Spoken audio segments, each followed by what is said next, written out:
Hello and welcome to Chinny Vision. This time we're looking at a game based on the much loved children's TV series Count Duckula. Count Duckula was of course the follow-up from Cosgrove Hall to the fantastic Danger Mouse, and shown on children's ITV in the late 80s and early 90s. Count Duckula voiced by David Jason of Only Fools and Horses fame. Count Duckula 1 came out on all the 8-bits and it was quite popular. So there were fairly high expectations of Count Duckula 2. Game loads up and we have a jolly rendition of the theme tune playing in the background.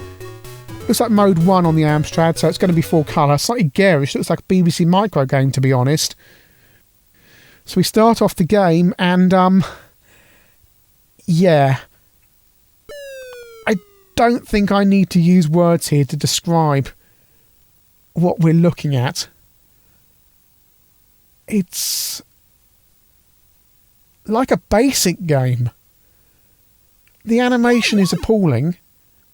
It just... words fail me. Not even the music continues in the background. Count Duckula's got his tomato ketchup gun there that you can fire at the baddies. You press the joystick, eventually something happens and Duckula moves around incredibly slowly. It's like the Amstrad's actually having to emulate a Spectrum or something here. It's so slow. And the graphics, they're ported over from the Spectrum, but Spectrum version graphics don't need to look this bad. These are straight ports in the Specky because it's all done to avoid a tribute clash, so everything's basically two colours within a 8x8 pixel block. It's just... what am I supposed to do here? These platforms just appear, they don't animate, they just appear to jump upwards. So I've got to jump onto that. What am I supposed to do? What's that J thing? It's an enemy that's incredibly badly animated.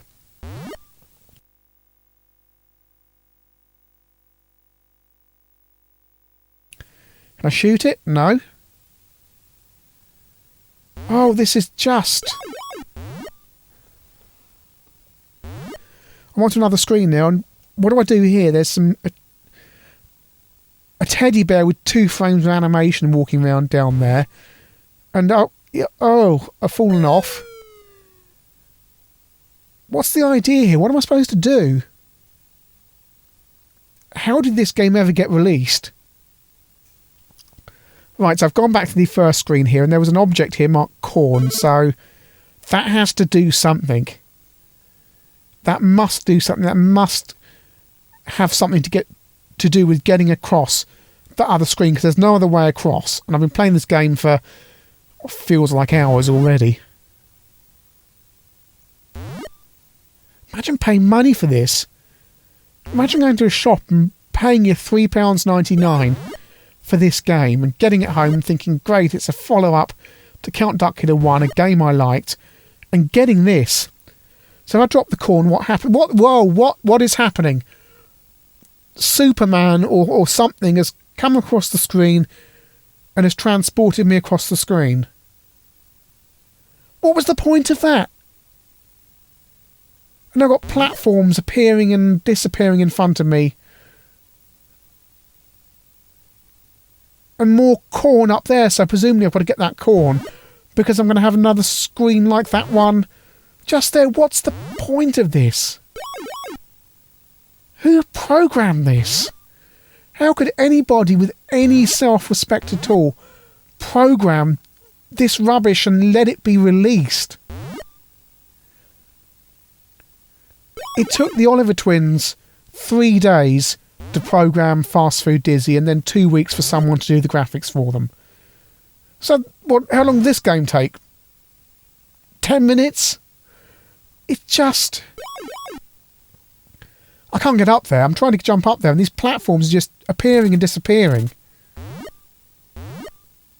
And I'm up there now, so can I just jump up and get that corn?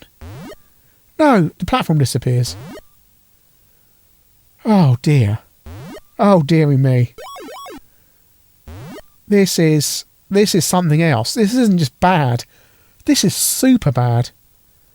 So on to the next screen now, and what do I do here? I mean, I stand on a platform that disappears. Brilliant, brilliant. Well done, lads. Nice piece of game design there. I say game design. You can't accuse this game of having a design. This is just something someone threw together because the license was about to expire and they wanted to knock another game out. I suspect that's what's happened. I suspect the publishers might argue this game was aimed at kids, but there isn't a game here. This isn't aimed at anyone. I mean, Count Duckula 1, which we'll have a look at in a minute, was a semi-decent platformer. Why not reprogram that with the same engine? And yeah, let's have a look at Count Duckula 1 because we can see how bad Count Duckula 2 is there. Count Duckula 1's by Enigma Variations. Came out a couple of years earlier. Yeah, completely monochromatic graphics here on the Amstrad, which is pretty ugly to be honest. But look how well those graphics move. They're really smooth. It's like watching a Commodore 64 game on the Amstrad, like a monochrome Commodore 64 game.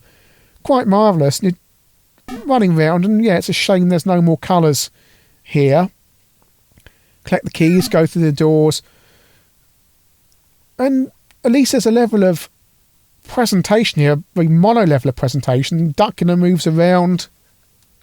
Still no music, but you at least get some better sound effects.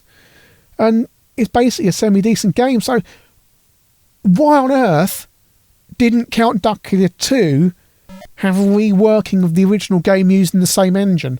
Why come out with this absolute rubbish game? How can any self-respecting publisher let that go out? It's rubbish. It is absolute rubbish.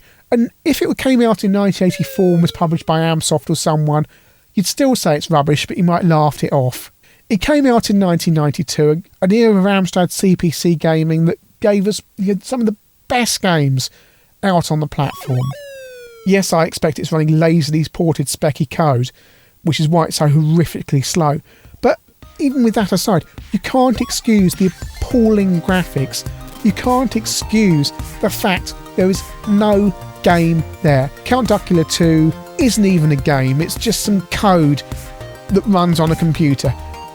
I won't call it the worst game of all time because it isn't. It's not even a game.